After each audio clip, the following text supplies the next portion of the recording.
Most Saturdays at this time, we spend an exciting half hour of adventure and action with America's public hero #1, Hopalong Cassidy.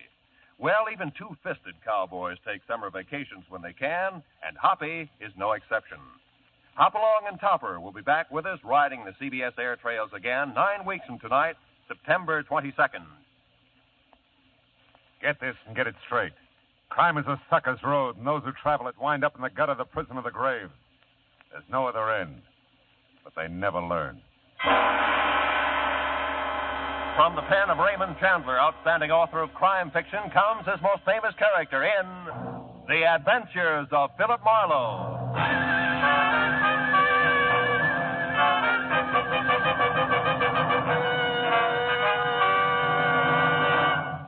Now, with Gerald Mohr starred as Philip Marlowe, we bring you tonight's exciting story, The Dear Dead Days.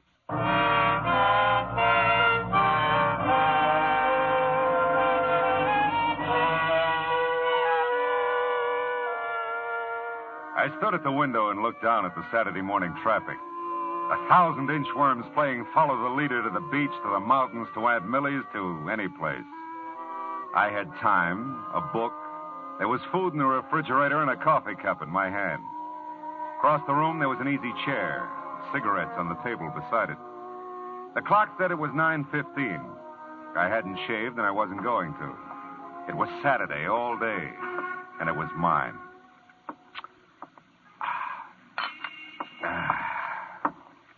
Now, let's see. Where was I? Oh, yeah, here it is. She was the most breathtaking thing he'd ever seen. She lay back on the divan, stretched, smiled languorously up at it. Oh, no. Okay. Hello. Mr. Marlowe? Mr. Philip Marlowe? Speaking. You don't know me, Mr. Marlowe. My name is Phoebe Cardwell. Mrs. Phoebe Cardwell. Yeah? Well, I thought perhaps the name would mean something to you. Cardwell? No, I'm afraid not. Oh, well, no matter. You do help people, don't you? I mean, if someone is missing, you find them. Well, sometimes, Mrs. Cardwell. It all depends. Have you checked the police? Oh, no, my dear, no, I wouldn't think of that. Oh? You see, it's Stevens, my chauffeur. Oh, well, now, I mustn't mislead you. Strictly speaking, he is not my chauffeur. But strictly speaking, he is missing. Yes, at least he seems to be, and I don't trust phones entirely, Mr. Marlowe. I couldn't even have called you except Matilda went to her friends, and I do need your help. Yeah, I see. If Well, you could come out right away. It's most important to me. I live in Venice, Mr. Marlowe. If you drive down Sepulveda to Washington Boulevard.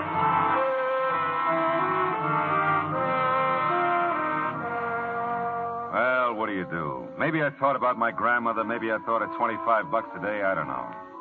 Whatever it was, I joined the inchworm anonymity that was the traffic line to the beach cities. Now, Venice is not a spot to which I normally gravitate, but there was something in Mrs. Phoebe Cardwell's distinguished old voice that told me this was not a Saturday for normalcy. The house was what used to be called a bungalow, and the ramrod little figure waiting for me in the doorway was what used to be called beautiful. Phoebe Cardwell, for all her 75 years, had worn well and knew it. It's just possible that I didn't make myself entirely clear on the phone, Mr. Marlowe, about Stevens. Well, he's your chauffeur and he's missing, huh? He was my chauffeur. It seems like a very long time ago since I've seen him.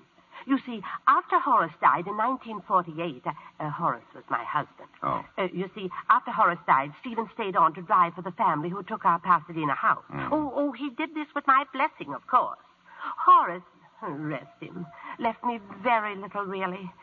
I say this with no malice, Mr. Marlowe.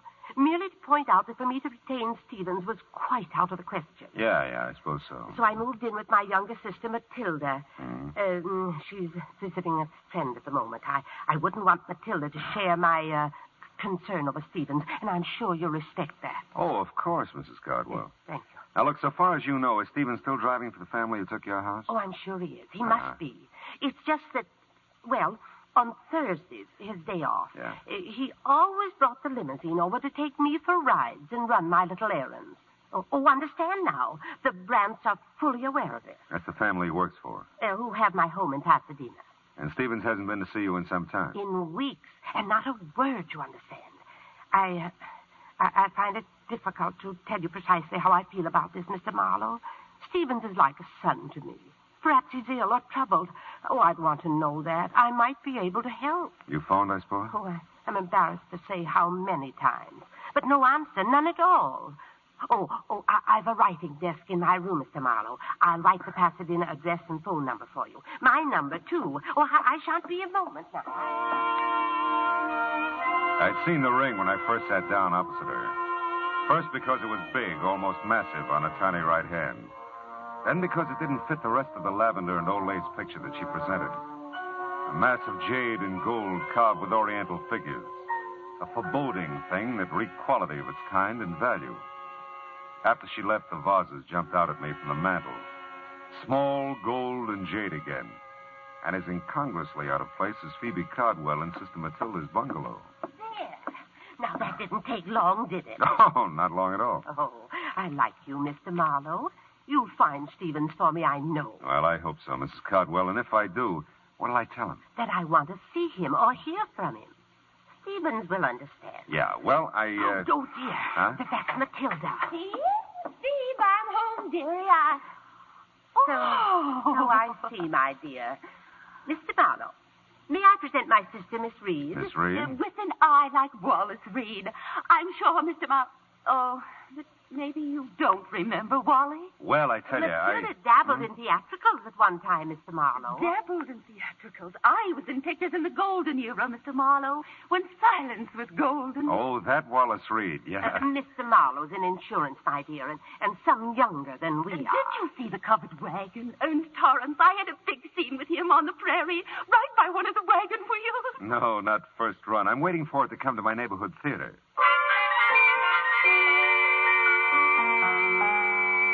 Matilda was a doll. Real live Cupid doll, but her role in this thing was strictly comedy relief. The drama, if there was any, was Phoebe Cardwell. A missing chauffeur that wasn't hers anymore, and the glaring memory of jade and gold that didn't seem to fit anywhere. Well, I missed the house on Orange Grove Avenue by 2 numbers, parked the car, and walked back. The old Cardwell place was set well back from the street, and its solid red brick looked big, important, and empty. Nobody home. Nobody home. At first, I thought there were 3 honey-colored Afghans on the lawn next door. But the one in the middle was talking to me. And as I walked closer, I could see she was by far the prettiest. And undoubtedly something more than man's best friend. The Brants are at Emerald Bay for the summer. I thought I'd told everyone. Yeah, well, I'm the one who forgot to ask you. My name's Marlowe. I'm Kip Harcourt. Margaret Really. Kip's for the reserve section. Hello, Kip. I've never seen you before. Yeah, well, believe me, I'm sorry. I believe you, Marlowe. Yeah, I got a first name. I like Marlowe. Oh. Forget about the Brants. Come on and play on this side of the hedge. I don't know the Pasadena rules. Same as Texas. No. Looks like we're going to have to move over. I'll give Stevens a raise for this. Thought you said nobody was home. Stevens doesn't count. He does with me. Don't move. I want to remember you like this always. You'll be back, Marlowe? This you know. Hey, Stevens. Stevens, wait a minute. I'd like to see you. Yes, sir? I'd like to talk to you about Mrs. Cardwell. Is something wrong, sir? Oh, no. She's fine. I'm Philip Marlowe, Stevens. Is there someplace we can have a visit? They're upstairs over the garage in my quarters, sir. Come along. Mrs. Cardwell isn't ailing, she said. Oh, no, looked fine when I left it less than an hour ago. Oh, I'm glad to hear that. Yeah, here we are. Come inside, sir. Hey, nice place you've got here, Stevens. It's a bit stuffy in here, I'm afraid. I've been closed up a few days. Oh. There now. Sit down, sir. Thanks. Say, Stevens, Mrs. Cardwell misses you, and you can drop the sir with me. Marlowe will do, huh? Well, I'll try, sir. Mr. Morrow. With a habit of 20 years or so, you know. Sure. Now, Mrs. Cardwell misses me? Is that what you've come to tell me? Well, that's about all she told me, Stevens. I understand you skipped a few of your regular Thursday visits with her, and, well, she's concerned about you. Well, I must say that's generous of her. Of course, it's not been a few visits at all, Mr. Marlowe. I've missed the last 2 Thursdays, and for a quite legitimate reason. My employers, the Brants, have opened their Emerald Bay place. Yeah, so Kip told me. The Miss Harcourt, I mean. Mrs. Harcourt, sir. Oh, really? That's too bad. Is it, sir? Yeah. Well, look, Mrs. Cardwell seems like a nice old lady. You know what you mean to her. It's not just you she misses, you understand? It's a way of life, something she was part of and enjoyed. Status, I think they call it. You know, it can be pretty important, Stephen. I understand that, sir. Sure you do. You'll give her a break, I know. Call her now that you're back in town. You know, keep in touch, huh? Yes, I... Oh, excuse me. Sure. Don't leave, sir, please. There's something I'd like to ask you. Stephen seemed like a right guy. Anyway, I was wondering about Kip, Mrs. Harcourt. I had her figured all right, but not for married. I dismissed it at the back of my mind and started casing Stephen's little palace. It was nice enough in the brown to gray motif, neat, tidy, like Stephen's, except for a bunch of packing boxes grouped in the corner behind the divan. And on top of them, 3 items that stopped me cold. A large bowl, a smaller one, and a long oblong box. All a mass of jade and gold carved with oriental figures. You admire Oriental art, Mr. Marlowe? Not specially. Do you, Stevens? Not specially, sir. You said you'd like to ask me something. Yes, and if I may, sir, I'd appreciate a straight answer. All my answers are straight, Stevens. It's my questions that get tricky. I'll remember that, sir. Are you certain you've told me everything Mrs. Cardwell said about me? Very certain. Does it strike you as odd, sir, that she'd hire a man of your particular capabilities to deliver the simple message that she misses me? Matter of fact, it does, Stevens. Strikes me as very odd.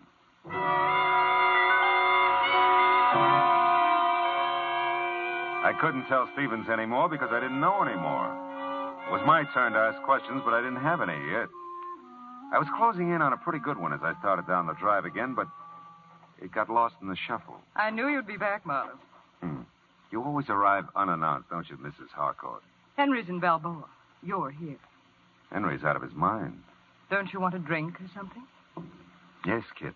There is something I want. Well, come on. At the moment, a telephone. Come on anyway. You know, Marlowe, you're an odd one. Yeah, everybody says so. Yeah. You're really coming into the house to use the phone, aren't you? Well, like I said, I'm an odd one. Where is it? To the right in the library. Thanks. Are you a friend of Stevens? Why? Because you're not a friend of the Brants. Yeah, well, I'm really a friend of Mrs. Cardwell's. Phoebe's? Why didn't you say so? Would it have mattered? Well, little. I lived next door to Phoebe and Horace for years. Here? Here. It's my house. Henry married my money. Poor Phoebe. Horace didn't leave her a thing. No one understood it. Liens against the estate as big as a house. Big as the Cardwell house? That's how the Brants got it. Mm-hmm. Is she still interested in art, or do you know? Oh, I think so, only on maybe not such big scale. Beautiful wings she donated to the museum. I guess she never gets over here anymore. No, not much. Say, I forgot the name of that museum. She mentioned it. Live Oak Museum on California Street. Oh, yeah. I like Phoebe. Tell her Kip says hi when you see her. Yeah, I will. You still want to use the phone, Marlowe?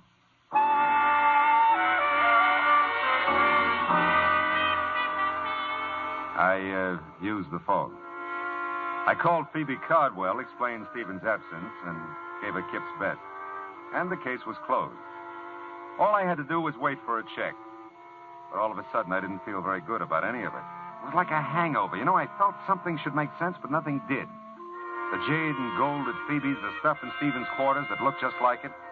Was it hers? Did she give it to him? Did he take it? Questions I had, but no answers. I stood there at the window in Kip's library and watched the car pull to a stop in front of the old Cardwell place. Watched a thick little man get out and start to walk up the gravel driveway. I wasn't sure until he walked right past the library window. Then I knew I had the beginnings of all the answers. The thick little man was Fritzy Ott, one of the better fencers around town. And he was on his way to see Stevens. A minute later, Kip told me of empty servants' quarters over her garage. Another minute later, and I was there. The two garages weren't 6 feet apart. And there was lots to hear if you listened. I listened. But look, Stevie boy, you don't have it all. That's not quite the point now. Can you dispose of it? I don't know. 2 things, Stevie boy. 1, collection's a tough defense. Real tough. 2, this isn't the whole deal. I don't understand. This isn't the whole deal. Some pieces missing. I've seen pictures of the Cinco collection. Some pieces are missing here. 2 vases and a ring, to be exact. Yeah, you're right. You got 'em? Well, not exactly. I might be able to get them. Look, I'm trying to tell you, Stevie boy. One, I'm not even sure I can fence the whole collection. But two, I ain't got a prayer of doing it if it's incomplete. Are you with me there? Do you understand that? Yes, I understand it. It might take time to obtain the other pieces. Then you better spend some time, Stevie boy, or we got no arrangement whatsoever. I tell you, I'll nose around, see what's the best deal I can get, providing you deliver the full treatment. You see what you can do about getting it, and we'll meet here tomorrow at noon. But I really don't think it. Oh, never mind. I've got to have the money. All right. Tomorrow at noon. You didn't have to hang any signs on it. It was all there, or most of it was. The Sing Coup collection meant very little to me, but it meant money to Stevens and Fritzy Ott. I had an idea it meant something else again to Phoebe Cardwell. And I had another idea. The Live Oak Museum on California Street and the wing that Phoebe had donated to it. I couldn't risk the delay of a Texas rules bout with Kip, so I skirted the house and ran through the dust to my car. 5 minutes later, I stood in front of the words Live Oak Museum. Percival Wallace, director. Open to visitors 9 to 5 weekdays, 9 to 12 Saturdays, 12 to 5 Sunday afternoon. Oh, nuts.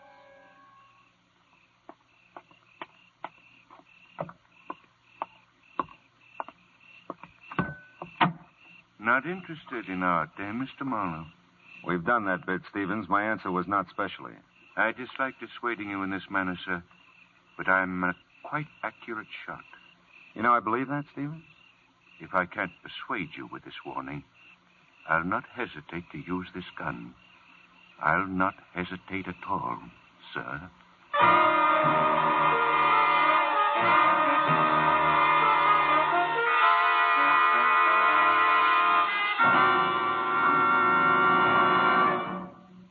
In just a moment, we will return to the second act of Philip Marlowe. But first, now that vacation time is here, our streets and highways are more crowded than ever. Don't take chances.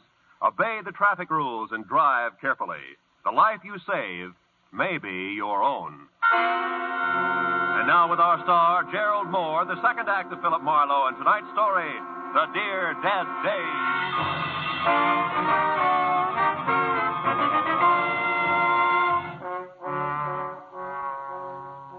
Stevens had a dominant personality for a chauffeur. He could give orders as well as take them. And I'm not a man who's at his best tearing down the nose of an automatic. Well, we told each other a very proper good evening, and he left me with my thoughts, which were several and urgent. I bundled them together and headed for the Times office in downtown L.A. Note, there's just one thing mustier than an old newspaper file. It's the man who filed it. 1948 was a big year, news-wise, Philip. The files are heavy. Well, how was it obituary-wise, Belton? That should lighten it. Uh-huh. Local, national, or international? Local, Pasadena. Name, address? Horace Cardwell, Orange Grove Avenue. Mm-hmm. Cardwell, Horace. That's it. Mm-hmm. January 30, 1948. Page 1, part 2.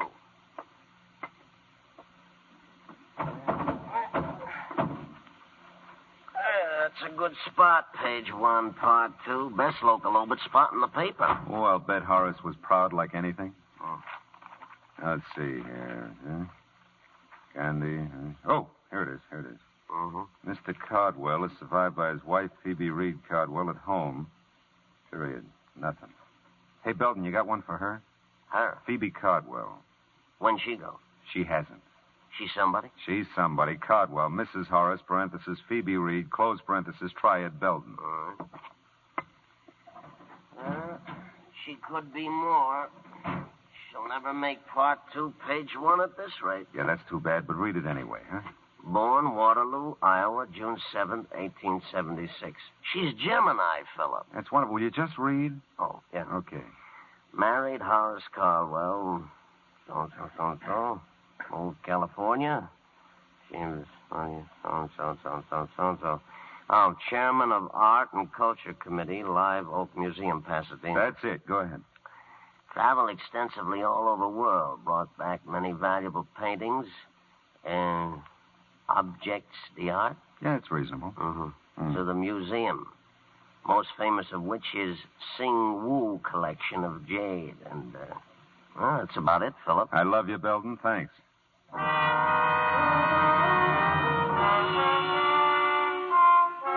So Phoebe had brought the Singwoo Jade collection to Live Oak Museum in the first place. Now she had some of it, Stevens had more. And Fritzy Ott was even now nosing around for a taker. Where did that leave the museum? Nowhere, so far as I knew. Except closed till noon tomorrow, Sunday. And noon tomorrow, Sunday, would be too late. Fritzy and Stevens would be together by that time. Note, Percival Wallace is a quiet little man who doesn't like to talk to private eyes about museum business at home or anywhere. The museum has operated for 30 years, Mr. Marlowe, and not one shred of notoriety. Not one shred. Well, I think we can keep the record clean, Mr. Wallace. All I want to know is when the Singwoo collection was stolen from the museum. I didn't say it was stolen. I said we no longer had it. Okay, you no longer have it. How long have you no longer had it? Well, it was since Christmas week, 1947. Would you notify the police? Certainly not. Why? Mr. Marlowe, I tried to tell you, not one shred of notoriety in 30 years. Yeah, but it's a valuable collection, and it's missing. The board of directors did subscribe to a reward, Mr. Marlowe. Only a fraction of the Singwoo's real worth, of course. A mere $20,000. But, of course, this was done very quietly. Very quietly. So quietly, nobody knows about it. All right, tell me, did Mrs. Cardwell contribute to the reward? I don't recall. And you wouldn't say if she did. Thanks, Mr. Wallace. You're just downright bully.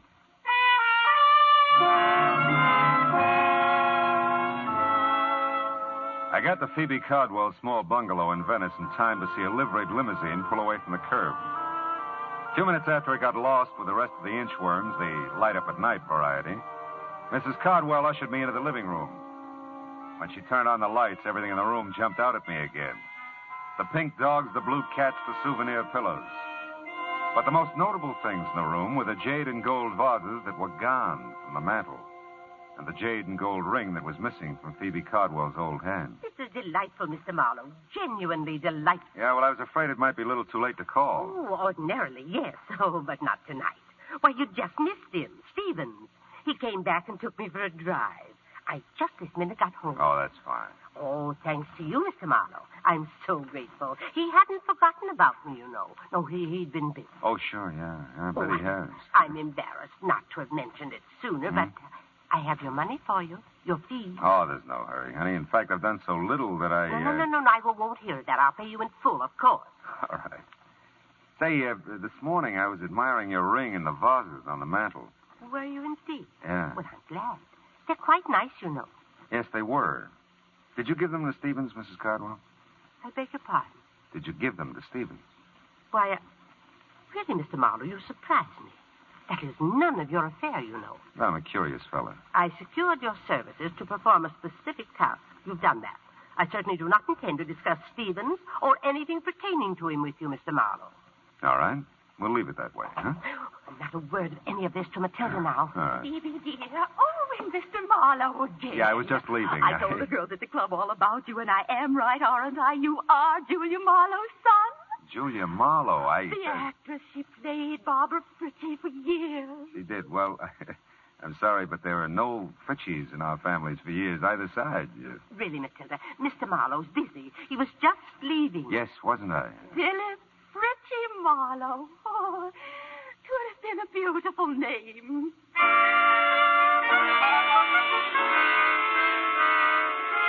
The lights in Kip Harcourt's house were off when I got back to Pasadena. Those in Stevens' quarters above the garage were still on. It was better that way. I wasn't worried about Stevens' automatic anymore. There was a very good chance he wouldn't use it. Hey, Stevens, it's Marlowe. Open up. Apparently, I didn't make myself clear, Mr. Marlowe, sir. If you still want to try your aim when I finish talking, I'll be a willing target. Come in, sir. It's almost midnight. You're meeting Fritzy at noon tomorrow. We're going to have to work fast. I warned you to stay out of it, Mr. Now, Marlowe. listen, Stevens, hear this. I know about a lot of it, and I got some good guesses on the rest. Let's make a deal. I'll tell you what I know and what I guess. If I'm right, you can get in touch with Fritzy tonight. And if you're wrong? Well, if I'm wrong, one of us deserves to be killed. Go ahead, sir. Okay. Horace Cardwell was a wealthy man, a very wealthy man.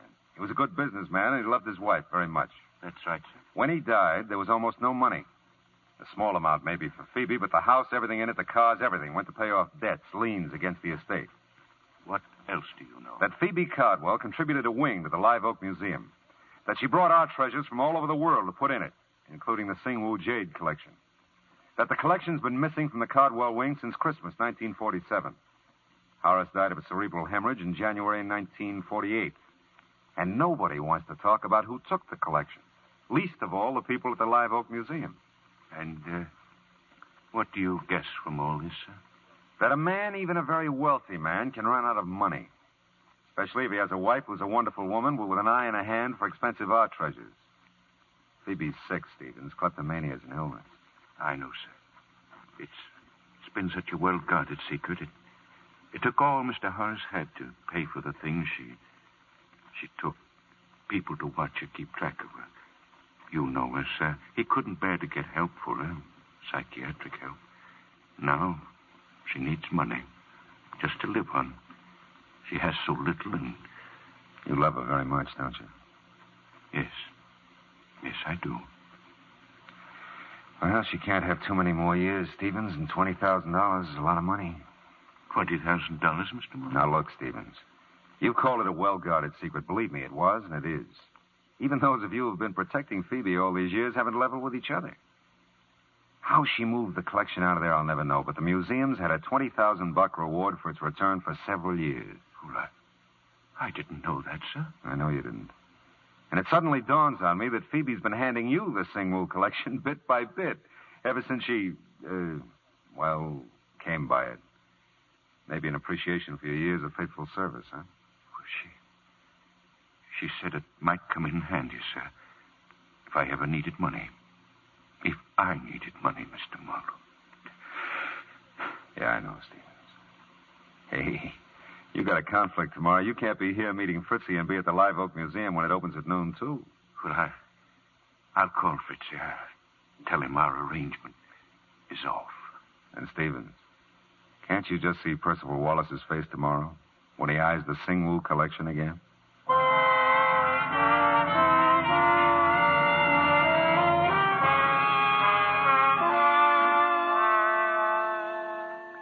Footnote to a happy ending. By 12:30 Sunday afternoon, the museum had the collection. Stevens had a certified check for $20,000, and we had an understanding that Phoebe Cardwell would suddenly discover that Horace had left her some money after all. $20,000 in a checking account that had somehow been overlooked till now. Oh, well, the rest of Sunday was all mine. And I stood at my window and looked down on 1,000 inchworms playing Follow the Leader. Back from the beach, the mountains, from Aunt Millie's, from anywhere. All kinds of people. Nice people. Not so nice people. Dames like Kip, whose husbands took trips. Sweet, harmless old ladies who took collections. Oh, well, where's that book? Oh, yeah. Now, where was I? Oh, yeah, here it is. She was the most breathtaking thing he'd ever seen. She lay back on the divan, stretched, and smiled languorously up at him.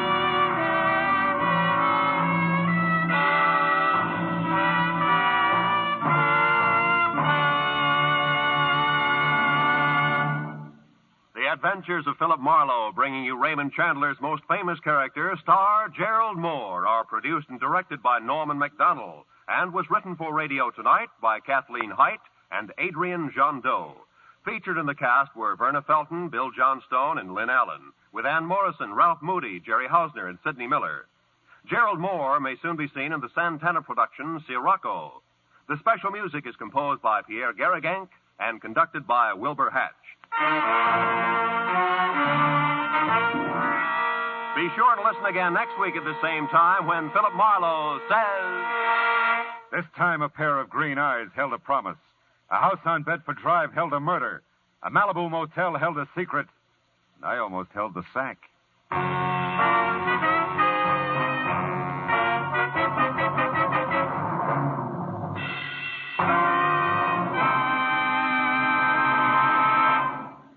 Songbird Evelyn Knight, a favorite CBS singing star, helps out vocally on The Mario Lanza Show tomorrow evening on most of these same CBS stations.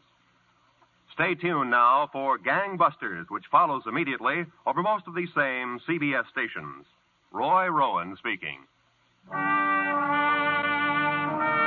This is CBS, here Horace Hyde every Sunday night, the Columbia Broadcasting System.